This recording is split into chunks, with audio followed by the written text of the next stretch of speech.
Welcome to the Covert Narcissism podcast. I'm your host, Renee Swanson. I am not a therapist, and you are not a victim. You try to end the conversation, but they just won't stop. You leave the room. You go in the kitchen or the bathroom, but they follow you. You lock the door of the bathroom, and they stand outside waiting. Maybe even yelling and banging on the door, let me in or come talk to me. When you say that you need space, they accuse you of abandoning them or running away or, just not caring. When you try to take the space that you need, they refuse to let you. If this sounds familiar to you, you are not alone. There are far too many people that are living this way. And today we're going to talk about how to stop a circular conversation with a covert narcissistic spouse, especially when they refuse to let you disengage, to let you leave, to let you take a little bit of space. I will be sharing with you real strategies that can help you to take back your space, to take back your power, to protect your peace, and to recognize when something, crosses that line from manipulation to actual coercive control. Welcome to the Covert Narcissism podcast. I'm Renee Swanson, and you deserve to be heard. You deserve space when you ask for it. Now, I want to start by exploring this cycle that happens, this cycle that puts you in a circular conversation. You bring something up that's on your mind, and they start deflecting everything you say. Maybe it begins with, even a sharp word from them, and you try to express your feelings about this, your thoughts and your opinions. But somehow, no matter what you say, they twist it, they deflect it, they tell you that you are wrong, or they make it all about them. Well, now the circular conversation has begun. And around you go, feeling frustrated, drained, and always feeling unheard.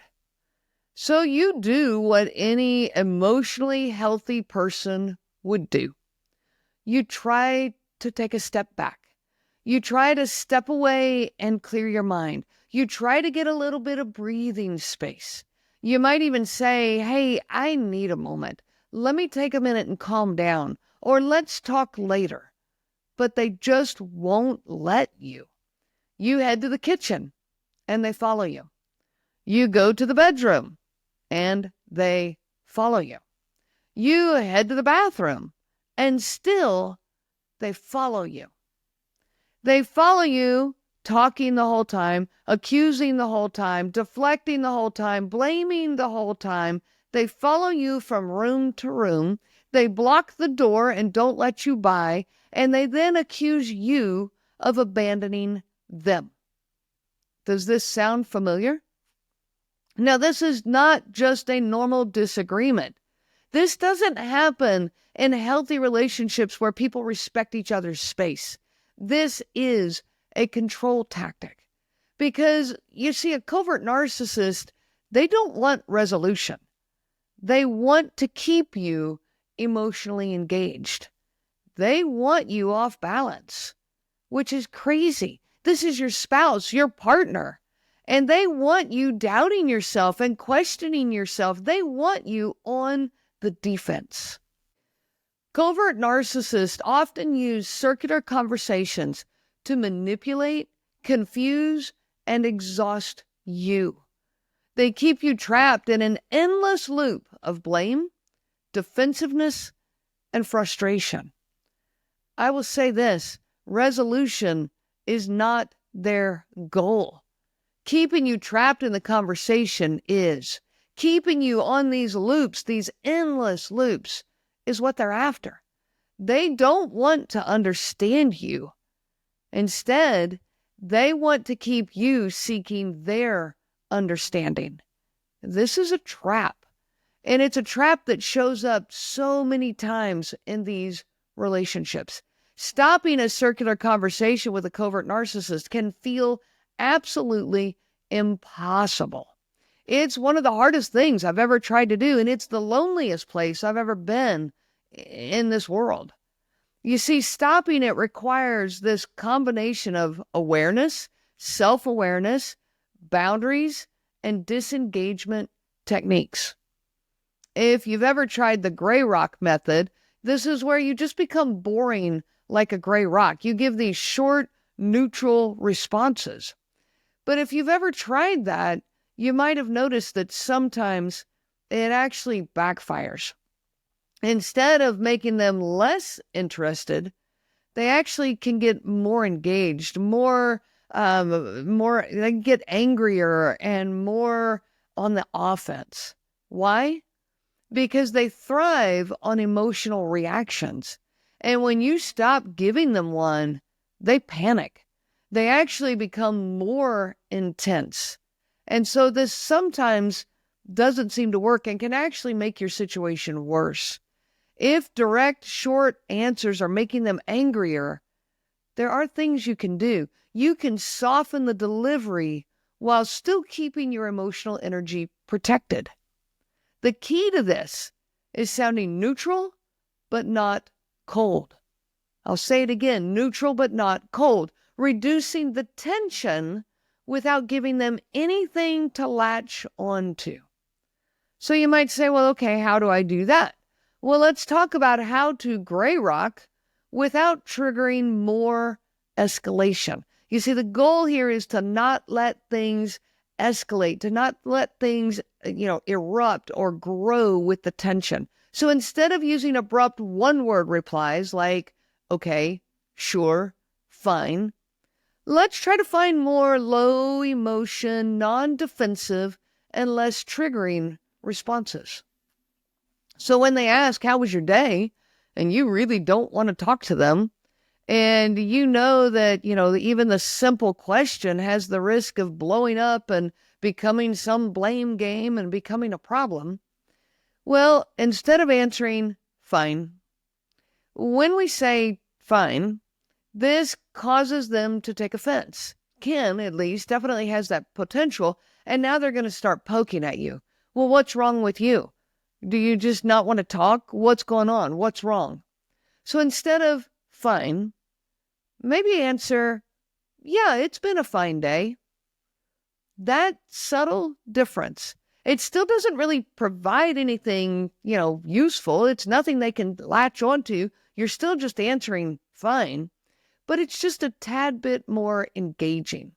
So this gray rock method, this gray rocking, becomes less noticeable.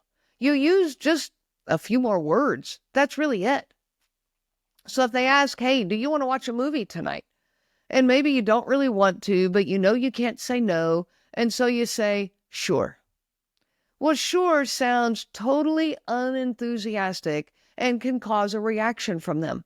So instead, answer, okay, we can do that. It's a few more words. It's just that simple. And if they ask, did you see the news today? And they're trying to engage in conversation instead of no, which communicates shut up. And you already know that they're not going to shut up, even though you may want them to. Instead, just answer, no, I haven't. That simple change. They might still go on about the news, but they were going to do that anyways. But this is better than them now attacking you for being shut off or being mean, and now they're blaming you for the breakdown in communication.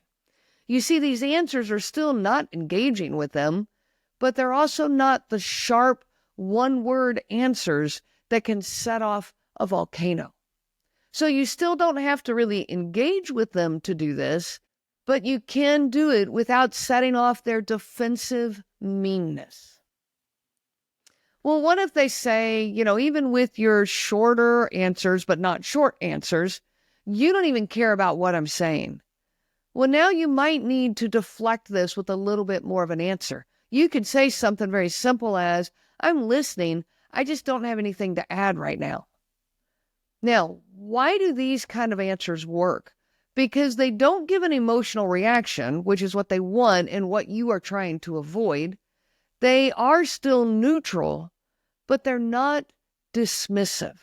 So it has less of a potential to escalate the situation or to set off the time bomb that you feel like you're standing in front of.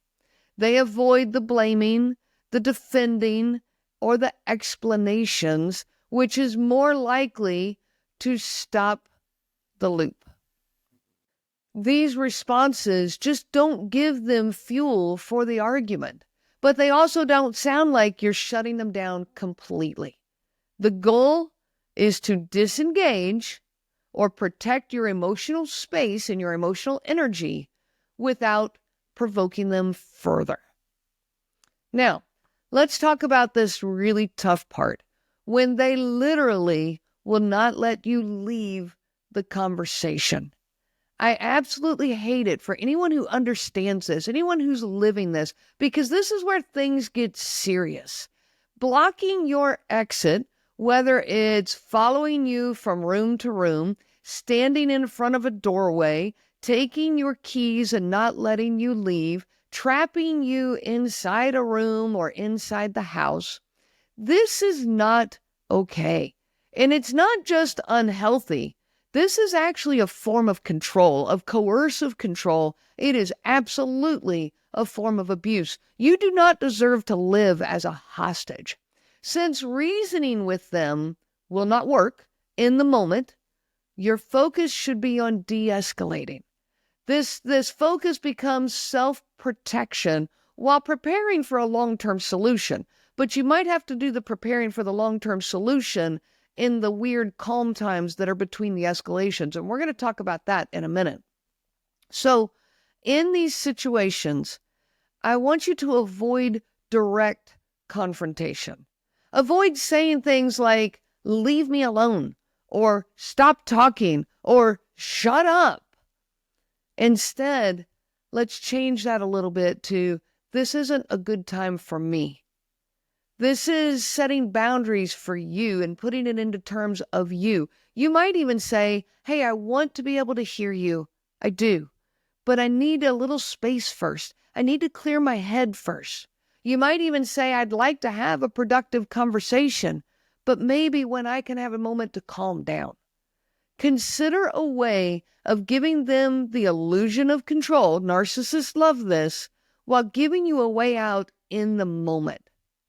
So if they're saying, oh, I see, you don't even want to talk to me, you don't even care, give them that little, illusion of control by saying, look, I do care what you are saying. I do want to listen, but I struggle to listen when I'm upset.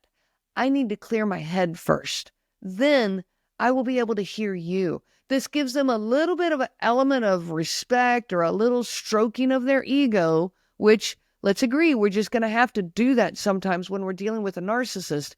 It can give you a little bit of space. Another strategy is to use a boring, low energy tone.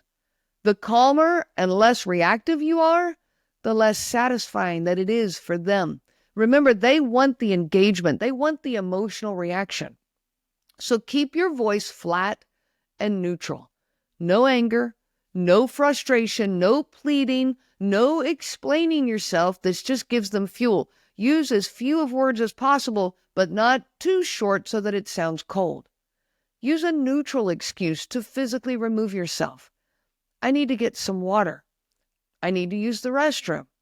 I have to check on something real quick. You might even try a pattern interrupt. If they are relentless, try disrupting the cycle with an unexpected response. Suddenly switch the topic. Hey, did you see the neighbor got a new car?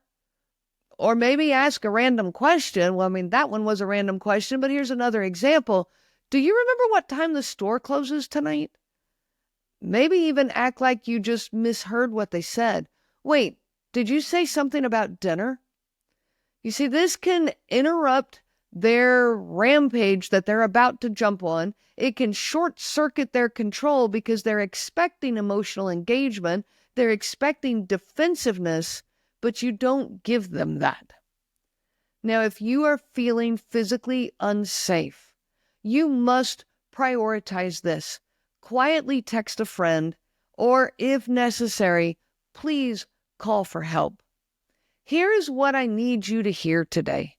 This is not normal relationship conflict.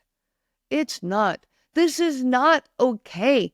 Blocking your exit, not okay. Following you and refusing to give you the space that you want or that you're asking for, this is not okay. This is coercive control tactics. It's designed to make you feel powerless and small. It is intended to keep you emotionally trapped and even physically trapped. This is not okay. If someone refuses to let you leave a conversation, this is not normal. If they block the door, follow you, or guilt trip you into staying, this is control, not love. Please don't misinterpret this as love. You deserve to have space, safety, and autonomy. You do not have to live like this. And if you want, I can help you think through those safe next steps based on your situation. Now, at a time when things are calmer, use those weird okay times. Like if you've lived with a covert narcissist, you know what I'm talking about. Those weird okay spaces that actually can give you a little bit of hope that the relationship's okay. Instead, let's start using that time to reach out for help. Begin the process of understanding and strategizing.